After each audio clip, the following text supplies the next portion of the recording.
I am Daniel, 38, and the hardest thing I ever had to do was take my little girl out the side door with a backpack and a folder of paperwork, knowing the next time this family tried to touch our lives, it would be under a judge's order. Tell me where you're watching from in the comments.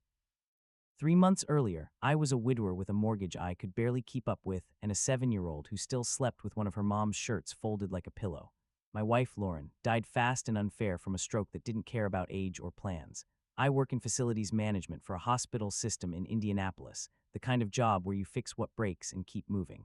Grief doesn't care that you're practical, though. It just shows up in the quiet and sits on your chest.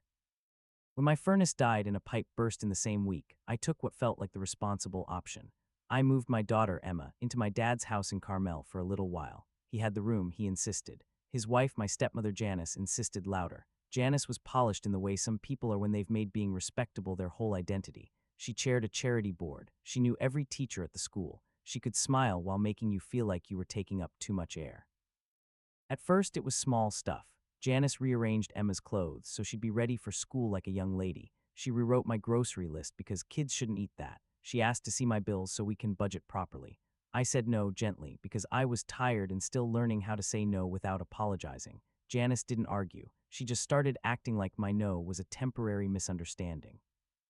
The first real crack showed up in my email on a Tuesday afternoon while I was in a mechanical room signing off on a repair ticket. Subject line, Indiana e-filing, notice of new case ***. I thought it was spam until I saw the county name and my full legal name spelled correctly. I opened it and felt my stomach drop so hard I had to sit on a plastic bucket of pipe fittings. It was a petition for emergency guardianship of my child, filed by Janice, set for the next morning. Hey viewers, please subscribe and hit like if you want more real-life stories like this. I read the PDF twice, then a third time slower because my brain kept refusing it. Janice claimed I was unstable due to grief, financially irresponsible, and unable to provide consistent housing. She included my burst pipe situation like it was proof of neglect. She attached a school attendance printout from the week Emma had the flu. She wrote that she and my father had been providing primary care and that Emma was bonded to their home environment. She asked the court to appoint her temporary guardian immediately to avoid harm. And there, buried in the exhibits, was the real trap. A draft power of attorney and a consent to travel form, already filled out with Emma's information, listing Janice as the person authorized to make medical and educational decisions. It wasn't signed yet, but the notary appointment time was in the notes. *9:00 a.m. Wednesday ***. The hearing was at *10:30 a.m. It was a 1-2 punch. Get paperwork signed or claim I refused, then walk into court with the story already written. The email itself was the first receipt, and it was delivered to me legally. I didn't hack anything. I didn't snoop a device. They filed a case with my name in it, and the system notified me like it was designed to do. I forwarded the email to my personal account, then to a brand new folder I labeled Emma Court. I printed everything I could from the hospital printer and stapled it, because paper doesn't disappear when someone decides to helpfully clean your inbox. Then I called my brother, Matt. Matt answered like he always does, too cheerful like he can out-talk anxiety. But when I said, Janice filed for emergency guardianship, his voice went flat. Send it to me, he said, right now. I sent it, then I did the next boring but deadly step. I called an attorney. I didn't have a family lawyer. I had a business attorney from a contractor dispute years ago, and I called his office anyway because I didn't know what else to do. His assistant listened, asked a few questions, and said, hold. 2 minutes later, she came back with a name, Renee Caldwell, Family Law, Downtown Indy. She's good with emergency filings, the assistant said. Tell her we referred you. Renee answered herself, which is how you know it's serious. I explained the basics in short, clean sentences. I didn't rant. I didn't speculate. I stuck to facts, times, and documents. She asked, are you married? Any custody order in place? No, my wife passed. Emma's only other legal parent is deceased. Then you're the sole legal parent unless a court says otherwise, she said. Do not sign anything they put in front of you. Do not have a family meeting. And you need your child somewhere safe tonight. Some people think safe means a bunker. Renee meant something simpler, a location Janice couldn't control, with a clear story for the court. Safe meant predictable. Renee told me to do 3 immediate things. First, pick Emma up from school myself and remove everyone else from her pickup list in writing. Second, gather proof of my stability, pay stubs, my lease mortgage statements, my insurance, my wife's death certificate, Emma's birth certificate, my repair invoices showing the house was being fixed, and any communication showing Janice's involvement. Third, do not stay in that house tonight. If they try to block you from leaving with your child, do not argue, she said. Step away, call 911, and say you are the child's legal parent and someone is attempting to interfere with you taking your child. Calm voice, simple words. Let officers write the report. That report is a receipt. I hung up and stared at the hospital hallway, bright and indifferent. Then I did the other boring part. I went to my HR portal and pulled the last 6 pay stubs. I pulled my health insurance card. I called the HVAC company and asked them to email me my scheduled install date. I called my bank and asked for a statement showing my mortgage payments on time. I didn't do it because I wanted to win. I did it because the court doesn't run on vibes, it runs on paper. At 3:12 p.m., I walked into Emma's school office with my driver's license and the calmest face I could manage. Janice volunteered there sometimes. I expected to see her. I didn't, which felt like a bad sign. The receptionist smiled. "Hi, Mr. Harper. Emma's in art, just sign here." I signed, then I asked, "Can you print the authorized pickup list for my daughter?" She hesitated. I can show you." "Please print it," I said, still calm, "and I'd like to update it today, in writing." A guidance counselor, Ms. Lopez, happened to be walking by. She knew me from when Emma struggled after her mom died. She stopped and looked at my face like she could read the emergency in it. "Daniel, are you okay?" she asked softly. I didn't tell her my whole life story. I said, "Someone filed paperwork about my daughter. I'm updating pickup today, and I want a copy for my records." Ms. Lopez's tone changed to professional. "We can do that," she said. "Let's step into my office." In her office, she printed the list. My dad and Janice were both authorized. Janice had also added herself as educational decision contact with her cell number. I hadn't done that. "I didn't approve this change," I said. Ms. Lopez didn't accuse anyone. She just asked, "Do you want them removed?" "Yes," I said, effective immediately. "Only me and my brother Matt Harper, no one else." She slid a form toward me. I filled it out. I signed. She copied my ID. She stamped the time. Then she did something that mattered later. She wrote a short note for the file that the change was made at my request in person and that I received a printed copy. It wasn't drama, it was documentation. Emma came out of class with glue on her fingers and a drawing of a snowman. She smiled when she saw me like nothing in the world could be wrong. I crouched and said, "Hey kiddo, we're going on a little sleepover tonight." "With Grandma Janice?" she asked. "Nope," I said gently, "with Uncle Matt." Emma accepted that because kids accept what you make normal. We walked to the car. I buckled her in. Then I sat in the driver's seat and took one full breath before I drove.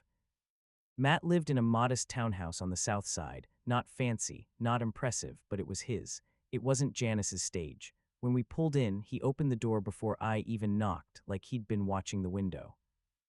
I handed him the stapled packet. "Read it," I said. While Matt read, I made a new email on my phone. New password, 2-factor authentication. I changed the password on my bank. I turned off any shared family calendars I'd let Janice help manage. I didn't delete anything. I just shut doors. Around 6 p.m., my dad called. I watched the phone ring until it stopped. Then he texted, "Where are you? Janice is worried."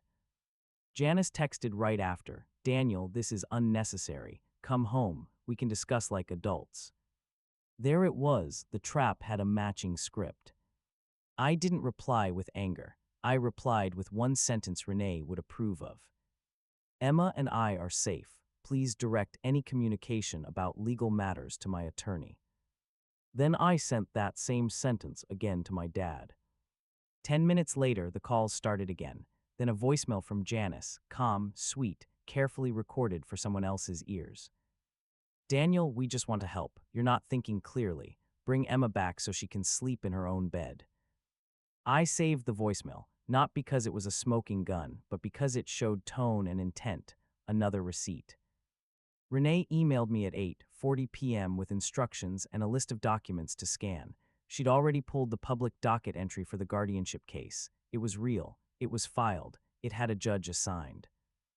She also sent me a draft of an emergency motion, objection to guardianship, request to dismiss, and a petition for emergency custody affirming I was the sole legal parent and that Janice had attempted to interfere by misrepresenting facts.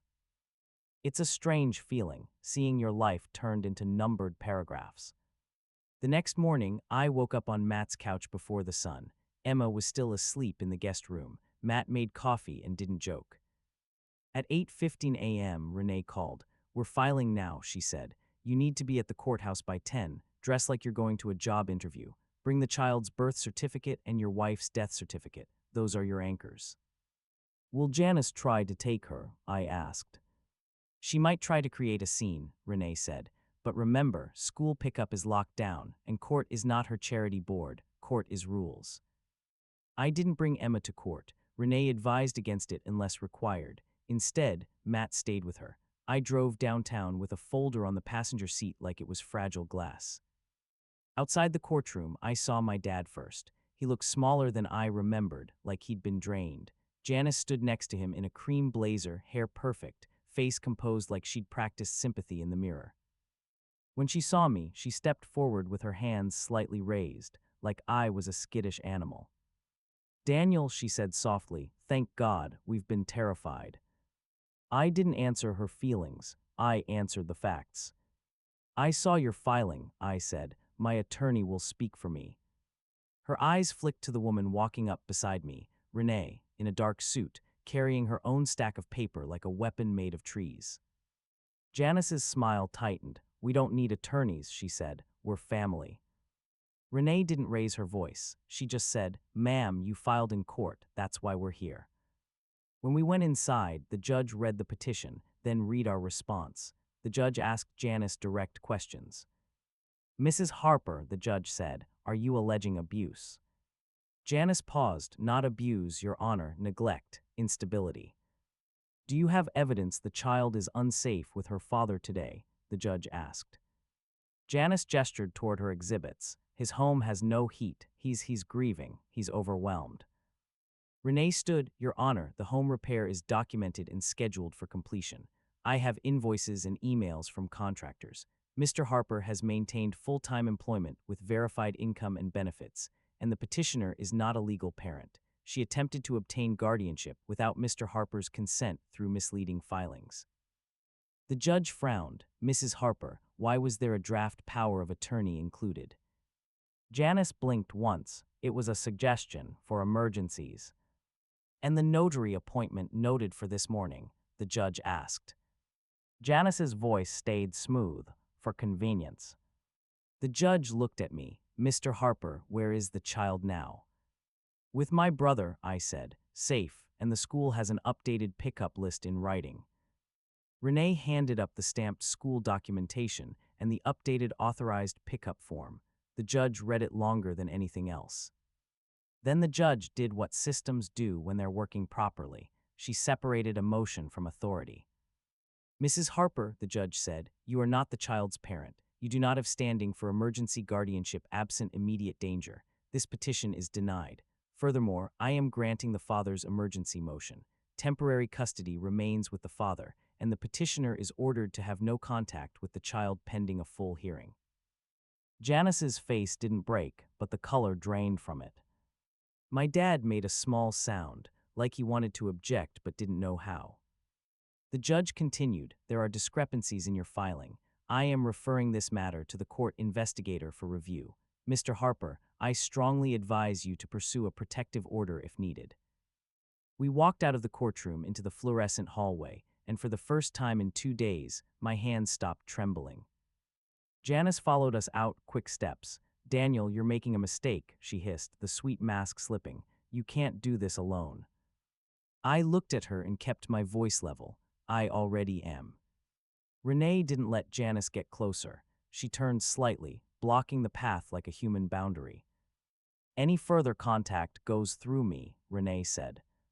That afternoon, we filed for a protective order based on interference and the attempted guardianship. Again, boring steps. Again, paperwork.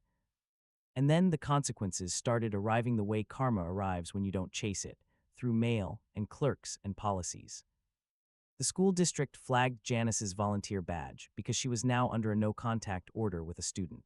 The charity board placed her on leave pending review, which is polite language for "we don't want you near our donors." My dad's bank called him about unusual transfers because Janice had tried to move money from a joint account the day after court, and the bank froze it when he disputed it. The biggest piece landed 2 weeks later, when the court investigator requested original documents. Janice had submitted a statement from a contractor implying my home was uninhabitable for months. The contractor's actual email, which I had in my file, said 2 weeks. The investigator contacted the contractor directly. The contractor confirmed Janice had asked him to word it stronger. That's not a misunderstanding. That's tampering with truth. Renee also discovered Janice had tried to file a change of address request with the school using her own email, listing herself as guardian. The district had an audit trail, timestamps, IP logs, internal notes, again, systems. By the time our full hearing happened, Janice's story wasn't just thin, it was backfiring. The judge made the no-contact order longer. My dad, under oath, admitted Janice had pushed the plan and he went along because he thought it would stabilize the child. The judge didn't yell. She didn't need to. She looked tired. "You do not stabilize a child by attempting to remove her father," she said. After that, Janice's world shrank fast. A month later, I got a notice from the county clerk. The prosecutor's office had requested records related to filings in our case. I didn't get details. I didn't need them. Renee explained it in the simplest terms. When people put false statements into court documents, sometimes the system responds, she said. 2 months after the first email, my dad showed up alone at Matt's townhouse, standing on the porch like a man waiting to be judged. I stepped outside and closed the door behind me. He didn't defend Janice, not really. He said, "I didn't think she'd go that far." I nodded once, but she did. He tried to look at the windows. "Can I see Emma?" "Not today," I said. "Not until the court says it's safe, and not until you stop letting Janice steer." My dad's shoulders sagged. "She says you turned everyone against her." I didn't argue. I didn't need to. "No," I said. "Paper did." I moved back into my own house as soon as the furnace was replaced. I installed new locks. I put a camera doorbell up not to spy, but to create a record if anyone came by. I updated Emma's school file again and added a copy of the protective order. I created a small binder labeled Emma that lives in a kitchen drawer: birth certificate, insurance, court orders, emergency contacts. People think quiet power is a dramatic speech. It's not. It's a binder in a drawer. 6 months later, life looked normal from the outside. Emma started sleeping through the night. She stopped asking if Grandpa is mad. She joined a kids' art class at the community center. I paid the bills on time. I went to work. I learned how to cook real dinners instead of grief food. Some evenings were still heavy, but they weren't chaotic. Janice, last I heard through Renee, accepted a plea deal for filing false statements connected to the case. No movie scene handcuffs in my driveway. No revenge. Just a system doing what it does when someone lies on paper and thinks charm will cover it. My dad moved into an apartment closer to his job and started therapy, which I didn't expect and didn't mock. He sends letters sometimes, actual paper letters, because Renee advised we keep communication controlled and documented. He writes about wanting to make things right. I believe he wants that. I just don't let wanting replace proof. It's been 9 months now. I'm not over it, but I'm stable. Emma laughs more than she flinches. Our home is warm. Our routines are ours again, and I don't confuse politeness with safety anymore. So here's what I want to ask you. If someone in your family smiled in public but tried to control your life in private, would you recognize it early, or would you, like me, only see it when the paperwork hit your inbox?